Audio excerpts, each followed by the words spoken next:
തിരുവനന്തപുരത്ത് നിന്നാണ്. തിരുവനന്തപുരം നെയ്യാറ്റിൻകര അമരവിളയിൽ KSRTC ബസും കാറും കൂട്ടിയിടിച്ച് ഒരാൾ മരിച്ചു. കാർ യാത്രികനാണ് മരിച്ചത്. അപകടത്തിന് പിന്നാലെ ഇരു വാഹനങ്ങളും സമീപത്തെ ബസ് സ്റ്റോപ്പിലേക്ക് ഇടിച്ചു കയറി. KSRTC ഡ്രൈവർ അബോധാവസ്ഥയിലാണ്. ഹാൻസ് ജോൺ വിവരങ്ങളുമായി ചേർന്നു. ഹാൻസ്.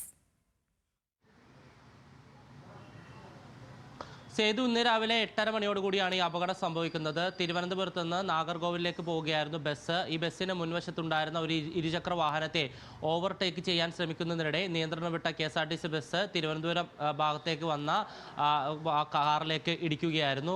നിയന്ത്രണം വിട്ട ഈ ബസ് ഇടിച്ചതിന് പിന്നാലെ ഇരു വാഹനങ്ങളും ഈ ഇടിയുടെ ആഘാതത്തിൽ സമീപത്തുണ്ടായിരുന്ന ബസ് സ്റ്റോപ്പിലേക്ക് ഇടിച്ചു കയറുകയും ചെയ്തു. നാട്ടുകാർ ഓടിക്കൂടി അപകടം സംഭവിച്ചത് നോക്കിയപ്പോഴാണ് കാർ യാത്രികൻ ഉള്ളിൽ കുടുങ്ങിക്കിടക്കുന്നത് കണ്ടത്. പിന്നീട് കാർ വെട്ടിപ്പൊളിച്ചാണ് ഇദ്ദേഹത്തെ പുറത്തെടുത്തത്. സംഭവ സ്ഥലത്ത് വെച്ച് തന്നെ കാർ യാത്രികൻ മരിച്ചു. അദ്ദേഹത്തിന്റെ പേര് വിവരങ്ങൾ ഇതുവരെയും ലഭ്യമായിട്ടില്ല. അതേസമയം ഈ KSRTC ഡ്രൈവർ അബോധാവസ്ഥയിലാണ്.